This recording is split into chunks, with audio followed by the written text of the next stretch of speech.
착장 자체에서 어디 나갔을 때 어색하거나 손색이 없지만 유니크하기 때문에 많은 사람들이 입지는 않는 이런 옷들을 여러분들이 좀 찾으시고 싶다면 해외 세컨핸즈 플랫폼에 대한 영상을 보시면 도움이 많이 되실 거라고 말씀드리고 싶어요.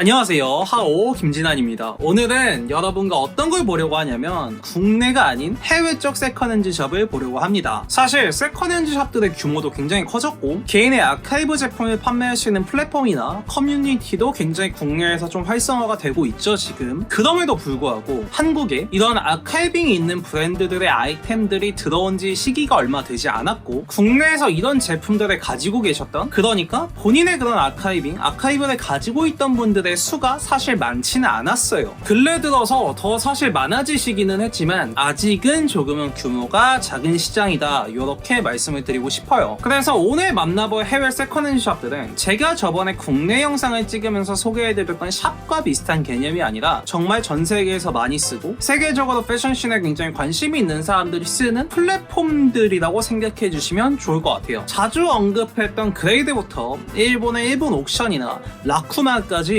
여러분들하고 같이 보려고 합니다. 그리고 각 플랫폼들마다 어떤 특성이 있고 조금 더 현실적으로 여러분들이 어떤 브랜드나 어떤 아이템을 찾을 때 가격적으로나 아이템을 구매하는 데나 이런 데 있어서 어느 플랫폼이 더 유리하고 혹은 장단점을 같이 보면서 저랑 만나보시면 훨씬 더 재밌게 해외 세컨핸즈 플랫폼들을 보실 수 있을 것 같아요. 그럼 가볼게요. 출발!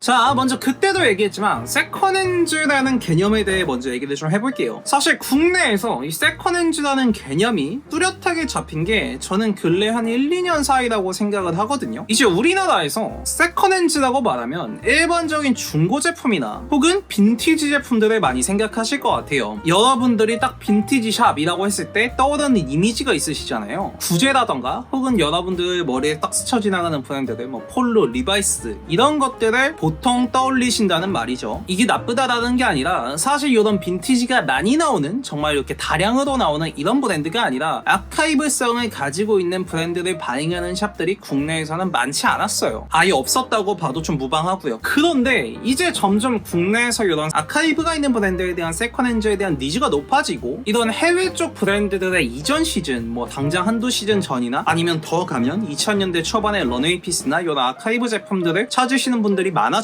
이런 흐름에 따라서 국내에서도 점점 세컨핸즈라는 개념을 가진 샵들이 많이 생겨났다는 거죠. 실제로 굉장히 유니크하거나 트렌디한 아이템을 바잉하는 샵들도 많고요. 하지만 영상 초반에 말씀드렸던 것처럼 사실 국내에서 이런 식으로 세컨핸즈나 아카이브 제품에 대한 진행된 시기가 얼마 되지 않았고 이 전개된 기간이 짧기 때문에 물론 국내 세컨핸즈 샵들에도 다양한 물품들이 들어오고 바잉이 좋지만 해외 쪽을 한번 보시는 게 굉장히 도움이 된다는 거예요. 이제 여러분들이 이 영상을 보시고 그런 세컨핸즈, 중고 제품이라는 거에 대한 거부감을 좀 떨어뜨리시고 중고 제품이기 때문에 단가가 되는 게 아닌 옛날 피스고 아카이브 제품이고 지금 구하기 힘들고 트렌디하지만 유니크한 제품이기 때문에 오히려 가치가 상승하는 이런 느낌으로 여러분들이 봐주셔도 굉장히 좋다는 거예요. 그래서 굉장히 유니크하고 지금 입어도 착장 자체에서 어디 나갔을 때 어색하거나 손색이 없지만 유니크하기 때문에 많은 사람들이 입지는 않는 이런 옷들을 여러분들이 좀 찾으시고 싶다면 오늘 저랑 같이 만나보실 해외 세컨핸즈 플랫폼에 대한 영상을 보시면 스타일링이나 여러분들이 아이템을 고르시는데 도움이 많이 되실 거라고 말씀드리고 싶어요. 자, 첫 번째로는 그레이드죠. 당연히 그레이드죠. 세계에서 가장 거래가 활발하고 규모가 큰 샵이라고 저는 생각을 해요. 정말 매일 수천 개, 수만 개 아이템들이 업로드가 되고 그런 과정 속에서 굉장히 거래가 활발한 플랫폼 중에 하나가 이 그레이드죠. 일단 이 그레이드는 국가에 상관없이 이용자분들이 굉장히 많기 때문에 다양한 나라에서 나오는 제품들 혹은 매물들을 보실 수 있다는 장점이 있습니다. 저도 실제로 네덜란드에 사시는 분한테 구매를 해본 적도 있고 호주에 사는 분에게 구매를 해본 적도 있어요. 그래서 여러분들이 정말 생각지도 못한 아이템들을 조금 보실 수 있다, 이런 점을 먼저 말씀드리고 싶고, 그 다음 익스퍼트 셀러들이 많아요. 본인의 아카이브 제품들이나 정말 지금 어디에 가져와서 입어도 어색하지 않고 혹은 아까 말씀드린 것처럼 2000년대 초반의 아카이브 제품들, 굉장히 가치가 있는 이런 제품들을 소장하고 있는, 또 그레이드에서 거래나 이런 부분에 대해 인증을 받은 익스퍼트 셀러들이 상당히 많이 자리 잡고 있는 플랫폼이 이 그레이드거든요. 사실 이런 사람들이 본인들의 판매 자사를 운영하기도 해요. 그러면서도 그레이드에 등록을 해놓습니다. 그래서 어떻게 보면 세컨핸즈 플랫폼 속에 또 하나의 세컨핸즈 샵이 있다, 이런 식으로 생각을 해주시면 여러분들이 이해가 쉬우실 것 같아요. 이런 엑스퍼트 셀러들이 많은 것에 대한 장점이 뭐냐라고 물어보시면 제가 늘 드리는 말씀이지만 샵도 하나의 브랜딩이기 때문에 바잉을 하시는 분의 무드가 있어요. 바잉을 하는 사람의 스타일이 있고 그 사람이 좋아하는 아이템, 브랜드가 있단 말이에요. 그래서 여러분들이 지금 내가 찾는 혹은 내가 선호하는 무드나 브랜드의 엑스퍼트 셀러를 한 명이나 두 명 이렇게 찾아놓으시면 여러분들이 가지고 있는 스타일의 착장이 무한하게 활용 가능한 아이템들이 계속 업로드가 된다는 거죠. 그리고 그레이드가 샵이 아닌 플랫폼이기 때문에 여기서 저널이나 이런 것들을 운영을 합니다. 뭐 이번 주에 팔렸던 제품들 중에 가장 비싼 가격에 팔린 제품들을 1위부터 10위까지 보여준다던가, 아니면 입어보고 사실 사용할 수 없는 플랫폼이기 때문에 여러분들의 막 실측을 재는 방법이나 옷의 실측을 재는 이런 부분들을 세세하게 알려주는 저널들이 꽤 자주 올라오고요. 그 다음에 뭐 컬라보레이션에 대한 소식이나 새로운 브랜드에 대한 소식들, 혹은 아카이브에 대한 이런 저널들이 상당히 좋은 내용으로 많이 업로드되는 플랫폼이 바로 이 그레이드예요. 그래서 이런 것까지 보시면 진짜 더더욱 재밌는 플랫폼이 되겠죠. 여기까지 기능적인 설명이었다면 조금 더 이제 실용적인 부분을 볼게요. 일단 그레이드는 미주권이나 유럽권 브랜드들의 아카이브 아이템이 정말 많이 올라와요. 마르지엘라나 드리스 반 노튼, 아니면 국내에서 조금 보기 힘든 앙팡이나 하이엔드 브랜드, 뭐 생로랑이나 프라다, 이런 브랜드들의 제품 폭이 굉장히 넓거든요. 그런데 근래에 라이징하는, 혹은 많은 분들이 찾으시지만 런칭한 지 얼마 되지 않은 또 이런 브랜드들은 제품 수가 적고 다른 플랫폼에 비해 상당히 가격을 높게 책정하는 경우가 많더라고요. 그러니까 뭔가 시즌이 얼마 되지 않은 거에 대한 그런 미주권이나 영주권 판매자들이 그 감가에 대한 부분에 대해 좀 되게 둔감하다? 저는 이런 느낌을 받거든요. 그리고 일본 브랜드에 대한 제품 수도 조금 적습니다. 여러분들이 확실히 한번 둘러보시면 아시겠지만 유럽권이나 미주권에 대한 브랜드에 대한 제품 수는 좋지만 확실히 아시아권 브랜드에 대한 제품 수는 굉장히 적거든요. 하지만 그럼에도 불구하고 여러분들이 아카이브라는 단어를 들었을 때 딱 떠오르는 브랜드들의 제품 수가 굉장히 많기 때문에 이런 제품들을 좀 찾으시는 분들은 그레이드를 보시면 훨씬 더 다양한 아이템과 구매를 하실 수 있을 거라고 생각을 해요. 그레이드 사용법은 제가 이제 예전에 영상에 굉장히 자세하게 다뤄서 찍어놨어요. 그거를 보시고 또 해보시면 좋을 것 같아요. 그럼 다음 갈게요. 자, 두 번째로는 베스타이어 컬렉티브입니다. 생소하신 플랫폼이라고 생각이 들어요. 사실 그레이드하고 좀 궤를 같이 하는 샵이고 그 다음에 규모도 어느 정도 있는 샵입니다. 그레이드에 등록을 하는 셀러들이 이 베스타이어 컬렉티브에도 대체로 등록을 하는 경우가 많더라고요. 그러면 이 베스타이어 컬렉티브에는 어떤 장점이 있느냐, 일단 프로모션을 되게 많이 해요. 그레이드는 사실 샵 자체의 규모나 이런 거에 비해서는 뭐 가격적으로 들어가는 여러분들이 실제로 체감할 수 있는 프로모션에 대한 시스템이 잘 안 돼 있거든요. 거의 안 한다고 보셔도 돼요. 근데 이거에 비해서 이 베스타이어 컬렉티브는 굉장히 여러분들한테 실제로 체감이 되는 프로모션을 자주 진행합니다. $20 할인, $10 할인, 첫 가입 시에 뭐 몇 달러 할인, 혹은 국내까지 무료 배송이라던가 이런 시스템들을 굉장히 자주 프로모션을 진행하기 때문에 그런 장점이 있을 것 같고, 그 다음에 이건 여성분들이 좀 좋아하실 것 같은데 백 종류가 좀 많아요. 뭐 대체로 남자분들이 많이 보시니까 여자친구 선물로 백 하나 사주고 싶은데 뭐 사지라고 생각했을 때 떠오르는 브랜드들이 있잖아요. 뭐 구찌, 프라다, 디올, 셀린, 보테가, 이런 것들의 상태가 막 굉장히 나쁜 오래된 이런 빈티지가 아니라 최근 시즌이나 상태가 굉장히 좋은 이런 백 종류의 제품들이 많이 올라와요. 또 그레이드에는 이런 게 많이 안 올라오거든요. 그런데 이 베스타이어는 사실 남성분들보다 여성분들이 구매를 좀 많이 하시기 때문에 이런 백이나 액세서리류에 대한 품목류들이 굉장히 좋습니다. 그 다음에 이 베스타이어 컬렉티브는 제가 느끼기에 근래에 많이 보이는 브랜드들의 꽤 이전 시즌 제품들을 많이 가지고 있어요. 뭐 예를 들어서 지금 정말 인기가 많은 르메르나 아우레가시 같은 브랜드들의 막 16시즌, 17시즌 아니면 더 전 시즌에 이런 제품들도 많이 올라오는 데가 이 베스타이어 컬렉티브거든요. 그리고 이런 제품들의 가격대가 다 상당히 좋게 형성이 돼 있고요. 그리고 그레이드보다 신진 디자이너 브랜드나 조금 지금 라이징이 되고 있는 이런 브랜드들이 좀 더 다양하게 들어옵니다. 사실 제품 수는 적지만 올라오는 것들 보면 종류나 가격대가 그레이드보다 괜찮은 것들을 여러분들이 많이 찾으실 수 있거든요. 뭐 바라가리라던가 바퀘라, 제가 자주 말씀드린 스테판쿡, 나마체코나 히아카피, 좀 어디서 보기 힘든 이런 브랜드들, 좀 희귀한 유니크한 브랜드들의 제품 셀러들이 꽤 많이 많이 있다. 이런 장점을 생각해 주시면 될 것 같아요. 이제 단점은 또 그레이드와 비슷하게 사실 일본 쪽이나 아시아권에서 유행을 하고 나오는 이런 브랜드들에 대한 사실 셀링은 상당히 조금 적다. 이런 것들을 단점으로 생각해 주시면 될 것 같아요. 그래서 뭐 그레이드하고 약간 괴는 같지만 무드는 좀 달라요. 베사이어 컬렉티브가 제가 느끼기에는 여성성이 조금 더 강해요. 그러니까 여성분들의 타겟층으로 하는 아이템들이 조금 더 많은데 지금 유행하는 브랜드들의 이전 시즌 꿀템을 가격대 좋게 득템하기 굉장히 좋은 플랫폼이다. 이런 말씀을 드리고 싶어요. 그래서 그레이드 다음으로 또 규모가 있는 샵인 요 베사이어 컬렉티브의 여러분과 제가 같이 봤고 다음 보겠습니다. 자, 세 번째부터는 일본 쪽 플랫폼입니다. 일본 쪽 플랫폼. 처음으로는 라쿠마예요.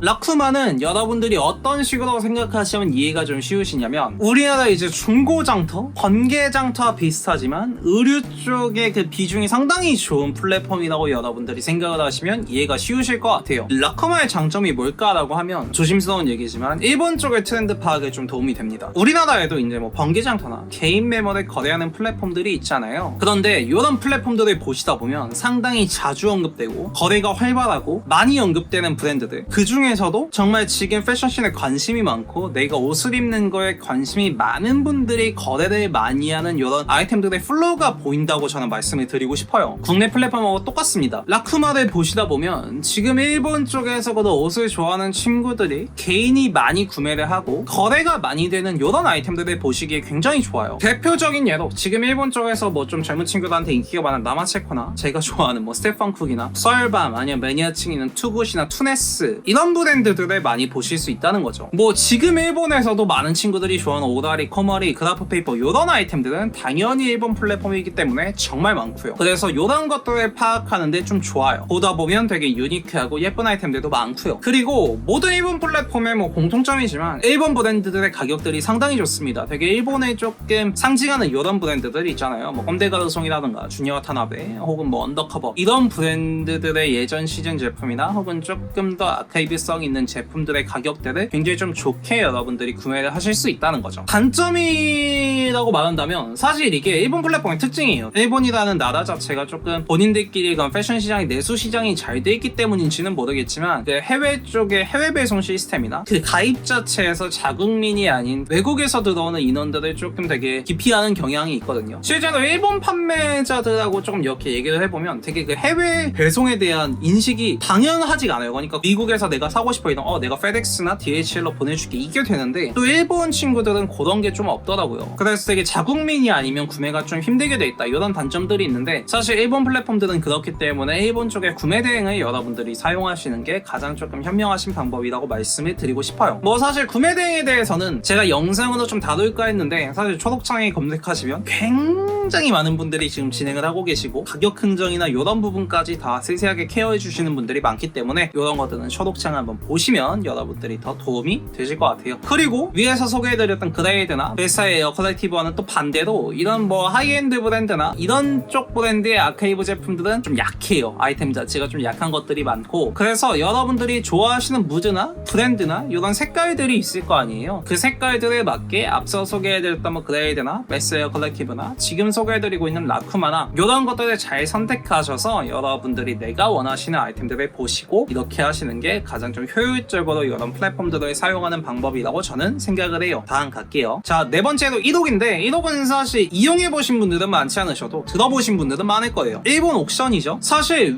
위쪽에서 말씀드린 라쿠마와 거의 비슷해요. 뭐 제품이나 전체적인 그 플로우를 본다 제가 이런 말씀을 드렸는데 그런 부분도 비슷하고 위에서 말씀드린 그레이드, 베스타이어 컬렉티브와 같은 관계로 라쿠마에 출품을 하는 사람들이 거의 요 지금 소개해드리는 일본 옥션에도 자기 물품을 출품하기 때문에 뭐 그런 비슷한 느낌으로 봐주시면 될 것 같고 이렇게 비슷한데 라쿠마보다 훨씬 더 그 아카이브성이 짙은 제품들이 많아요. 그러니까 이게 어떤 얘기냐면 사실 일본 옥션 자체는 경매 기반 시스템을 하고 있기 때문에 정말 비싼 제품들이 있어요. 시대가 지날수록 가치가 올라가는 뭐 예를 들면 마르시엘레 아티저널 뭐 이런 라인들이나 혹은 라프 시몬스 2000년대 초반의 이런 피스트 이런 것들에 여러분들이 보시기에 굉장히 좋거든요. 그러니까 사실 일본 옥션에서 이런 옷들을 여러분들이 구매를 하시라는 건 아니에요. 정말 비싸요. 저도 못 사거든요. 뭐 마르지엘라 아티저널의 셔츠 막 이런 것들은 셔츠 한 장에 5,600만원씩 이렇게 하는 것도 있고, 라프 시몬스 2000년대 이런 bomber 같은 것들은 뭐 1,2천만원 하는 경우도 있기 때문에 사실 이런 것들을 사시는 게 아니라 일본 옥션을 좀 보는 재미가 있어요. 그러니까 라쿠마가 조금 더 커머셜한 성격이 있다 그러면 일본 옥션도 물론 커머셜한 플랫폼이지만 그 속에서 여러분들이 지금 제가 말씀드리는 이런 아카이빙성이 짙은 제품들을 보시는 재미가 또 있는 플랫폼이라는 거죠. 단점도 라쿠마랑 비슷합니다. 뭐 해외 직배송이나 이런 것들 굉장히 잘 안 돼 있어요. 그래서 이런 구매 대행 시스템을 이용하셔서 가격 흥정도 하시고 구매도 이렇게 진행을 하실 수 있을 거예요. 약간은 하이엔드나 유럽이나 미주권 쪽 브랜드에 대한 그 제품 보기 사실 조금 막 약하기는 해요. 그러니까 사실 이제 마지막 이력을 보면서 말씀드린 얘기지만 서로의 장단점이 아니라 서로의 차이점인 것 같아요. 일본 자체의 플랫폼들도 굉장히 거래가 활발하고 규모가 있지만 본인들의 내수 시장에서 돌아가는 브랜드들에 대한 이런 거래를 많이 보실 수 있고, 그 다음에 해외 쪽 그레이드나 뭐 베스타이어 컬렉티브 이런 데들은 유럽이나 미주권 셀러들이 많기 때문에 또 그쪽 색깔을 가진 브랜드들을 여러분들이 많이 보실 수 있다는 거죠. 그래서 요거는 장단점이라기보다는 여러분들이 차이점이라고 생각을 해주시고 저랑 여기까지 일본 옥션을 보시면 될 것 같아요. 자, 이렇게 해서 저랑 해외 세컨핸즈 플랫폼들을 좀 보셨는데 어떠셨나요? 사실 메도카리는 제가 뺐어요. 뭐 1억이나 라쿠마하고 좀 겹치는 부분도 많고, 그래서 메도카리는 뺐고, 제가 위에서 말씀드렸던 이런 샵들을 보는 이유가 뭐 아이템을 구매하고 판매하고 이런 것들도 있겠지만 많이 구매하거나 많이 팔리는 이런 구매 플로우를 보는 것들도 있어요. 에이, 그런 것까지 거창하게 봐, 이런 얘기를 하실 수도 있지만 국내나 해외나 둘 다 동일하게 바이어들이 있고 바잉을 하는 제품들이 있겠지만 사실 팔리는 제품들, 그러니까 개인이 구매를 하고 돈을 쓰는 소비자가 구매하는 제품들이 사실 개인 매물로 가장 활발하게 돌아간단 말이에요. 이런 세컨핸즈의 개념으로. 그렇기 때문에 이런 플로우를 보는 것도 사실 있고, 그 다음에 아카이브성이 짙은 제품들을 보는 재미도 있고, 그레이드나 이런 데서는 조금 재밌는 저널을 보는 재미도 있기 때문에 이런 점들까지 여러분들이 생각을 하시면 훨씬 더 재밌게 그리고 구매까지 이어지는 이런 플랫폼들을 많이 보실 수 있을 거라고 생각을 해요. 오늘도 재밌게 보셨으면 구독과 좋아요, 알람 설정까지 부탁드리고 다음에는 더 좋은 영상으로 여러분과 찾아뵙도록 하겠습니다. 그럼 오늘 여기까지 할게요. 감사합니다.